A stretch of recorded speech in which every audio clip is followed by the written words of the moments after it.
The Global Latin Factor Podcast.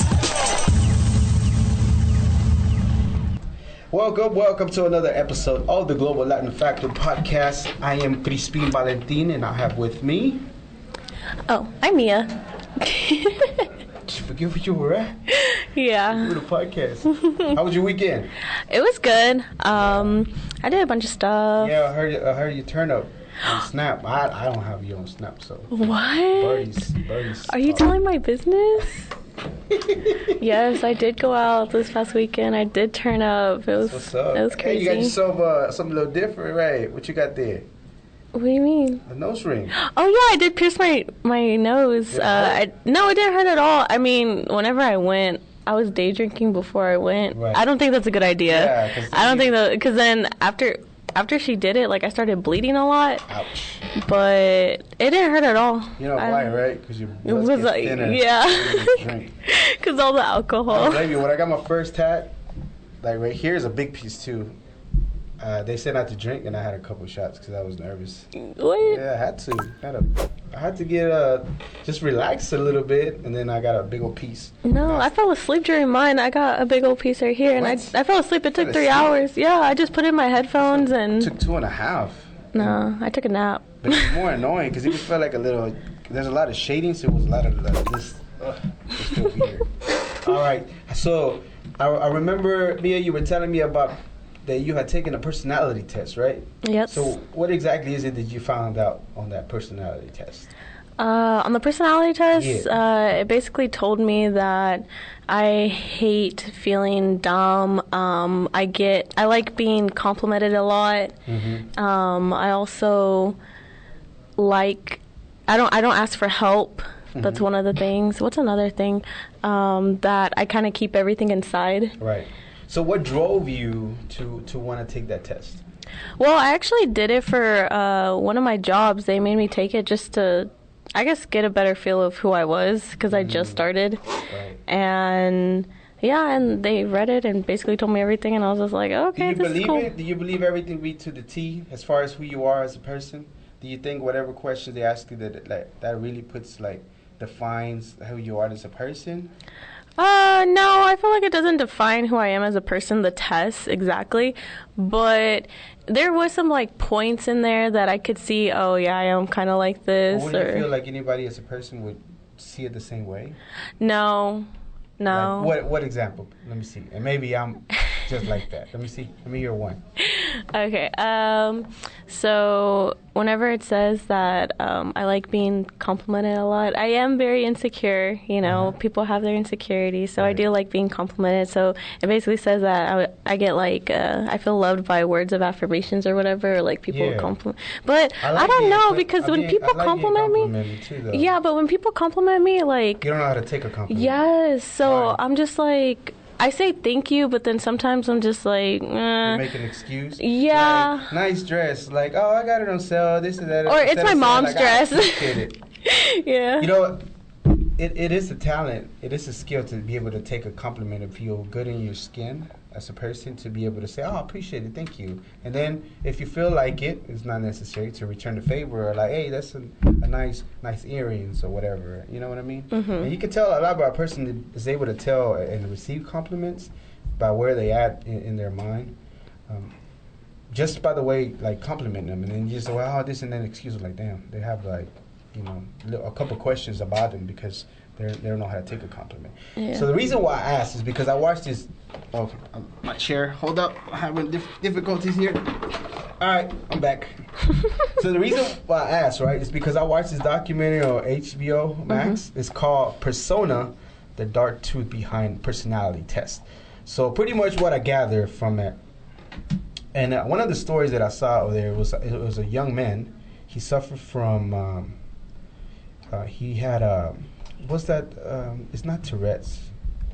Like schizophrenia or something? It was something like that, where it was more like Tourette's, slight Tourette's. It wasn't so much, or something along those lines. Well, he had a personality disorder. That's what he had. So he went and applied to this job at a company. I'm not going to say it. They had him take this test, and for whatever reason, one of his friends got him into it. Like, hey, yeah, I can get you in. Just take this test or whatever. And he did, and then I haven't heard anything back for weeks. And then later on, he asked a friend, like, hey, what's going on? I haven't heard anything. And oh, yeah, so you took that test, right? Like, yes, well, one of my managers said that this and that. Well, the guy was just being honest, taking the test, right? The young man, he was actually a young man. He said, I just answered, like, honest as I can be, as possible as I can be, those tests. Which that's what you expect as a person, right? To just make sure that you answer honestly.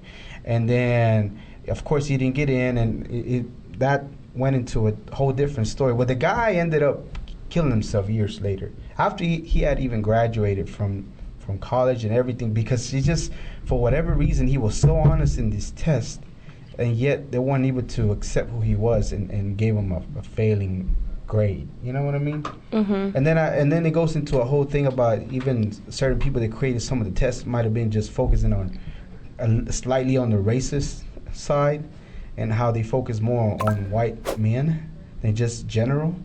And then just overall, like, okay, so to me, as a person, as a human being, right, as myself and anybody else, I see their full potential that they could possibly be, and I don't think that not even 10,000 questions that you can ask somebody that I feel like all of a sudden you just got them straight up down the line of who they are as a person, Mm-hmm. No way. I disagree 100%. Because at the same time, let's say this is who you are towards us and how you present yourself. And hopefully you're honest and whatever, but maybe when you're with your parents, you're somebody different. You're not fake, but it's just that's just how you handle yourself with your parents. And then that's how you handle yourself with your friends. Maybe your friends, you handle yourself different. Does that mean you're fake? Does that mean you have different personalities? You know what I mean? It just says that you interact with different people in different ways. And then just this personality thing is weird to me. First of all, the word persona comes from a mask, theater. They used to use it back in the days. Mm-hmm. It meant mask, right? So you're kind of masking, but it's not what it is. Now we take it as of who you are as a person. And I don't agree with it. I don't agree with the test itself. I know companies take it, and it's easy not to want to be honest, because you know that if you don't strongly agree on something, and if you just agree, then you might be a little bit undecisive, you know what I mean? And that could be a bad quality for you. Yeah, or people don't like to disagree with people. Like, they don't want to be the person that's like, that has a different opinion because they want to get along with everybody. You know what I'm saying? For the most part, I feel a lot of people are that way. But I just didn't like. And check this out. Carlos, this AI, bro, it's taking over.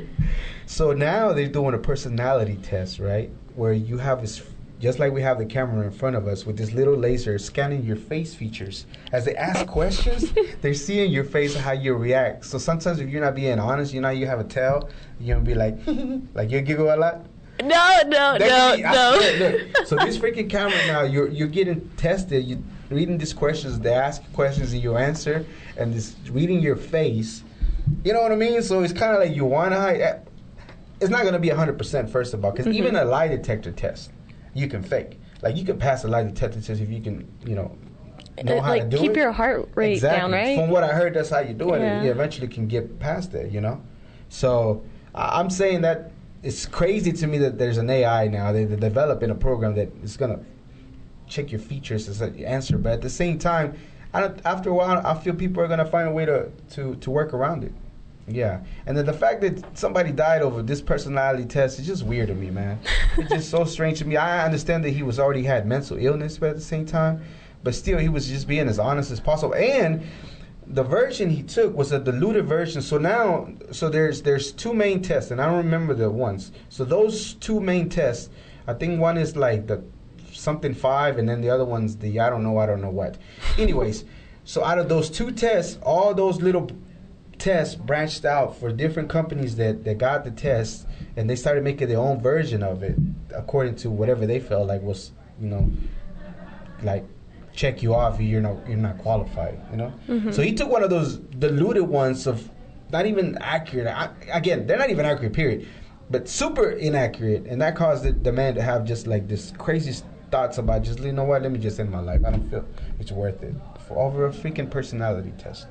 Wow, this is why you need to be mentally strong. Man, again, that's true, but at the same time, the dude was already he had tested and had a disorder already, you know. Yeah. So he had to have treatment. So it wasn't that he wasn't strong, but at the same time, he already had in his mind that he was this already. You know what I mean? So I mean, it's just sad, and it's not cool. It's not cool to base yourself as a human being, limit yourself to a couple questions, and somebody all of a sudden they can tell you that you're this. I'm like, no, okay, that's fine. And I've taken plenty of us, right? Yeah, okay, whatever. Okay, whatever you say. You're not gonna tell me. Just like doctors, to me, it's like, it's their opinion. Honestly, to me, 100%. I know that a lot of people disagree and they believe in doctors whatsoever. I just feel like a lot of the time, sometimes they just give their opinion, and that's just my opinion. That I feel like doctors just give their opinion on certain things, and then you can go on and either treat yourself like naturally or whatever the case might be, and just, you know, might not have nothing. There's this documentary on Netflix. Right. It's called Heal, and it's basically how people can heal themselves with just like their mind power, like their mindset, and it's basically like giving patients like a placebo. Right. So using like their mental health to basically like tell themselves, oh, like I'm healthy, like I'm not gonna get sick, stuff like that, and then it ends up working. Like they're sick and then they get healed, and they're not even taking like real medicine. It's just like I say something like that forever and a day, years now. It goes something like, my body returns to its natural state of well-being. I'm healthy. My body returns to its natural all the time. I was constantly feeling a little weird, whatever. I say it all the time. Meditate on it, do whatever, and do it all the time, 100%. And I haven't got sick in years. And even if I feel a little strange, it's just like I keep saying it. Do a little meditating, whatever the case might be, and that's it. There is extreme cases of certain things that, like, let's say you caught some kind of weird virus or whatever that might need something. But for the most part, it's all here. It's all in the mind to me. Just like the people are healing themselves. All right, so we're gonna go ahead and move on to our topic today for the Global Latin Factor, and this is gonna be a song. So we're going to start your Spanish lessons today, Mia. You ready? Okay. All right. Check it out. Besame mucho. What does that mean? Kiss me a lot. You ready? I'm going to start blocking my notes. Well, I know mucho means a lot. Like, yeah? I knew that. Yeah. Beso is like kiss, so besame, right? Yes, besame mucho. That's right. Kiss me a lot. It was written back in 1949 by Consuelo Velázquez Torres. She's Mexican, and guess how old she was? When I read in my notes. She was 15 years old. She was 15 years old. Do you think by writing this song, Kiss Me a Lot, that she's ever been kissed before? Nope. Exactly. Why do you think that? Back in the days being Mexican. It's a culture thing. Being a woman, you have to respect yourself, your body. You don't want to be looked at as like, you know, an HOE or anything. And like you have to wait till marriage and all that. Real close. Real close. Because she was Catholic and it was considered a sin. Yeah. Real close.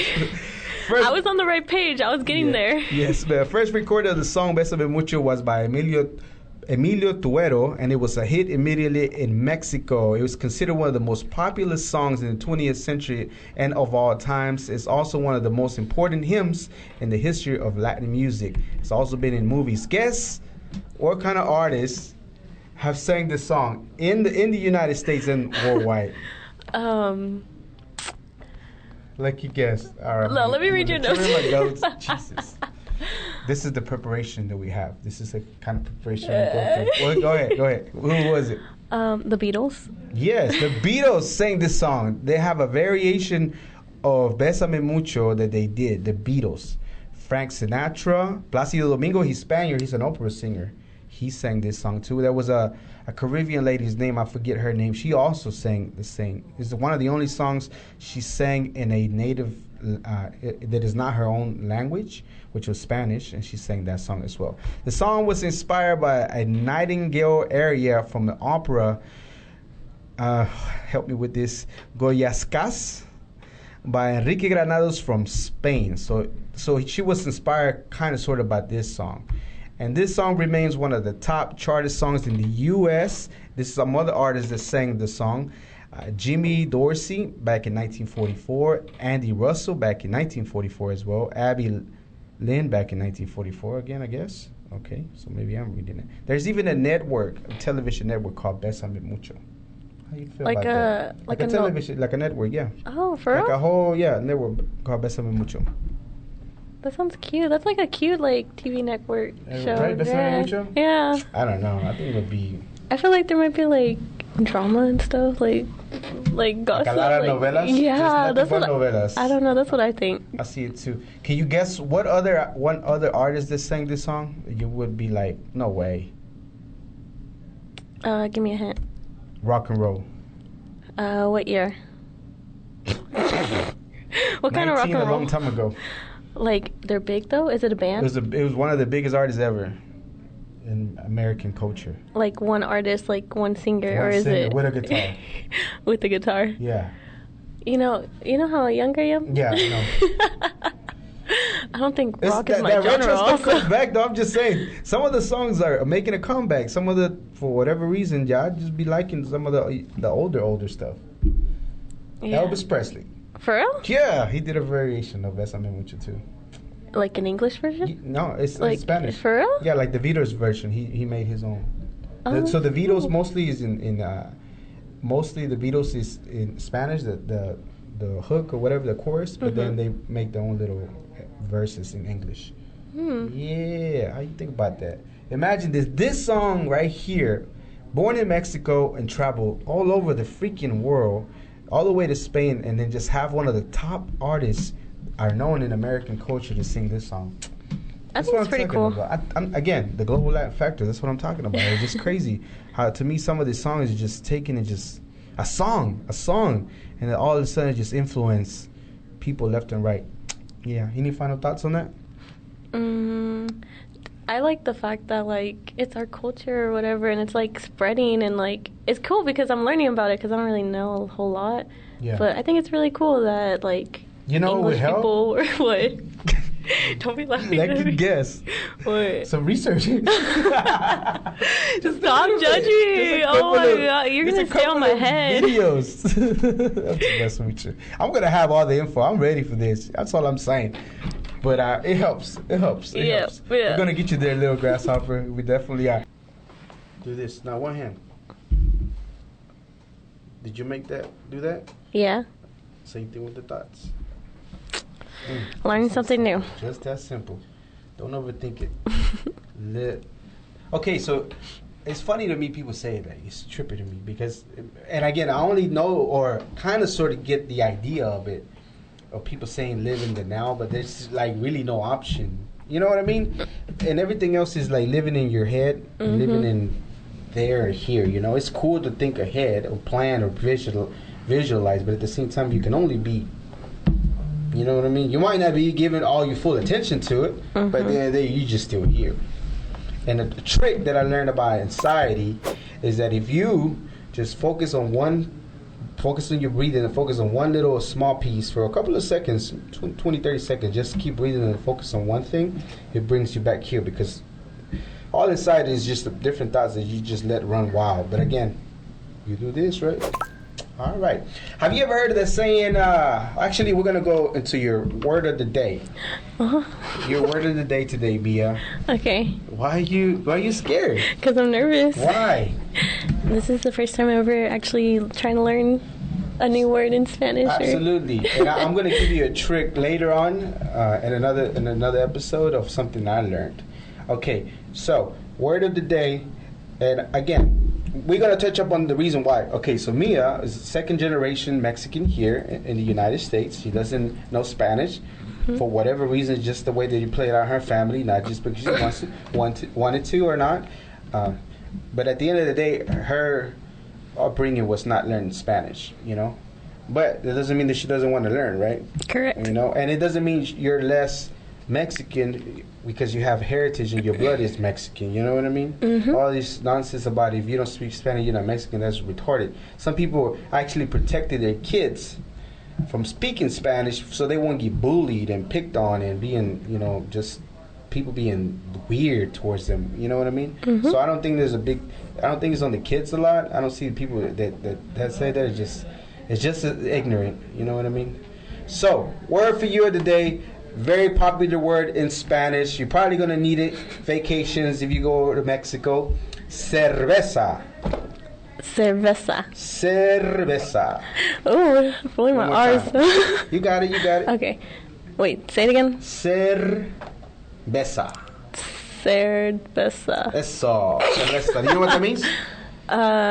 You told me it means beer. We're supposed to play along like we didn't know. Okay, yes. I didn't know that. It means beer.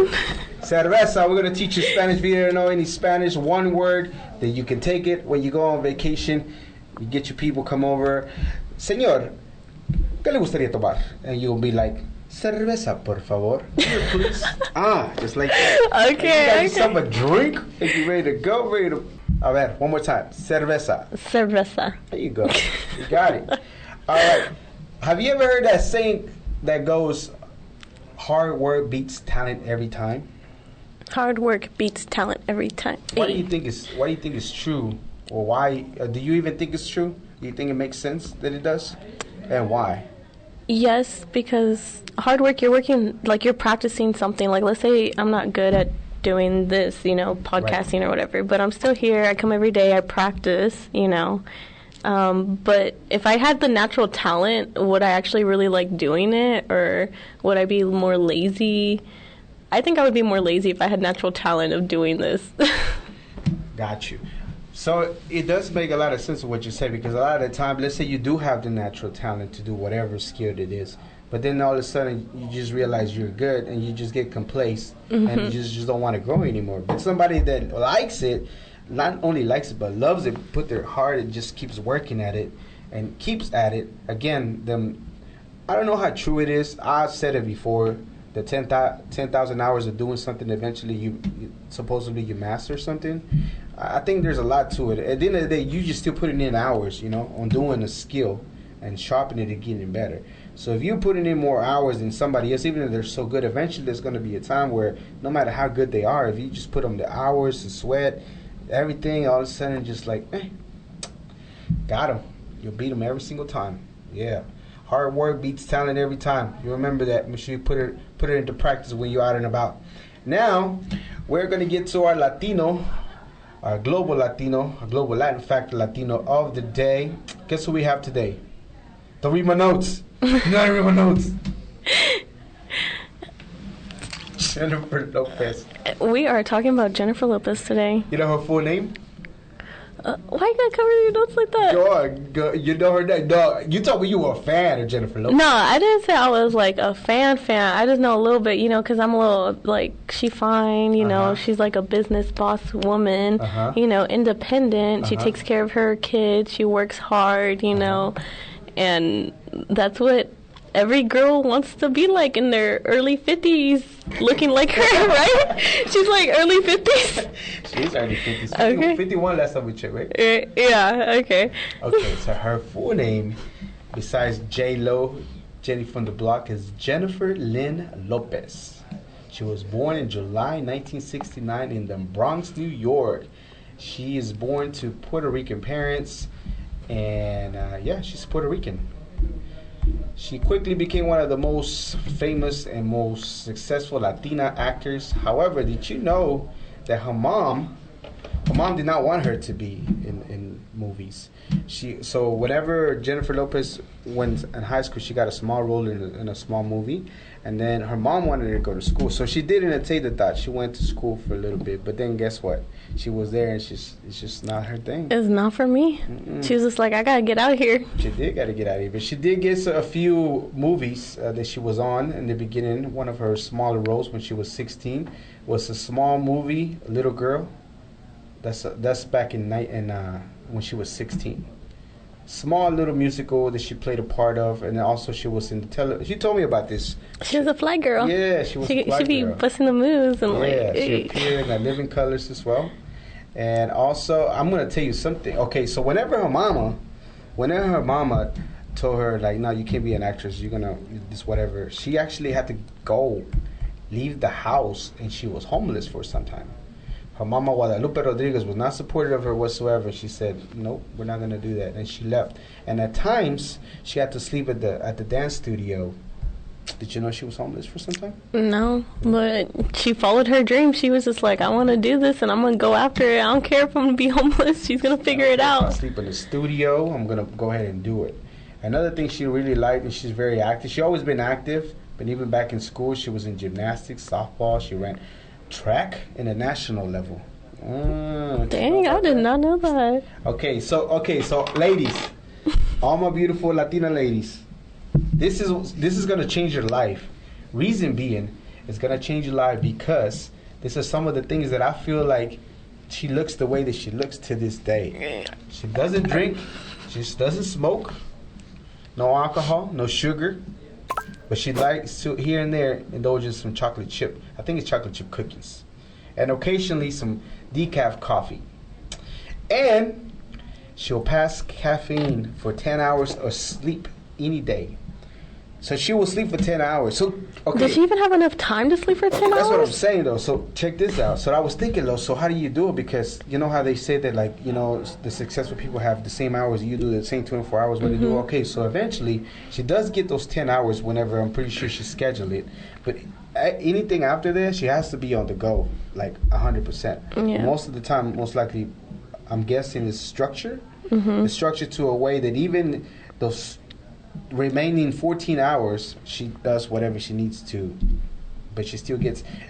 Normally, mandatory is 7 to 8 hours, mandatory for her. But if she prefers, she has the opportunity, which I'm pretty sure she has a little bit of downtime sometimes, is 10 hours. Wow. She says she really feels, she believes in sleeping, getting your rest, and she believes that it helps. And a lot of the times to feel grounded, make sure, you know, because she's over here in the airplane, she's flying, she's doing her thing, whatever, she's wherever she's doing. She meditates to ground herself, bring herself back to where she can control everything. And she meditates for about 20 minutes a day. Meditate. I heard this thing that about the whole alcohol and like not drinking alcohol and stuff. She said that, I saw it on TV. She said that she doesn't like drinking alcohol because it like gives her skin like an allergic reaction or something. Or she says that she feels like, well, alcohol period affects your skin regardless, whether you're allergic to it or not. It's part of it, you know. And like your body bleeds when you drink alcohol. Like it really does. It's like I know. bad for you. Why are you laughing? Because you turned up this week? Is that what it is? You were bleeding the whole time? No. I'm just saying, that's what happens to your body physically. Like, literally, whenever you're drinking, that's what happens. And it's crazy, too. I mean, again, I enjoy the drink here and there, but at the end of the day, we know this stuff. You know when they say, okay, don't hit yourself. Careful, everybody. There's some mic there. Okay, so you know what they say, the knowledge is power? I don't believe that at all. I don't care what you say. Knowledge is not power. Because you can know everything there is to know about the entire universe, but if you just hold it here and do nothing with it, you just sit still idling, and you don't do nothing with all this knowledge that you have, then you're not being productive, you're not doing anything. But the implementation of the knowledge that you know gets you places. Yeah. Because, again, I disagree with the quote 100%. You can put money on it. You can know everything that you want to know, whatever. I don't care. Let's say somebody knows more about Latino stuff than I do. You know what I mean? But all they do is know it. And they don't share it with the world. They don't go out here. I might be wrong a lot of the times when I'm doing this. But at the same time, I'm putting and taking action of what I'm learning and putting it to hopefully inspire somebody. Yeah. Where whoever the other person might be might just have it. And that's it. So, yeah, I give it credit. You probably know more than I do. Yeah, 100%. But I'm over here saying, hey, you're not. You know what I mean? Yeah. I'm doing something with what I'm learning and what I'm implementing. And that's what I'm saying. Knowledge is not power. It's what you do with the knowledge. Implementing the knowledge is what gives it power. That's facts. 100%. So meditate, ladies. No alcohol. 10 hours when you can. Schedule. And I'm pretty sure she focused. Well, she definitely works out and eats healthy. Two a day. And she does eat healthy.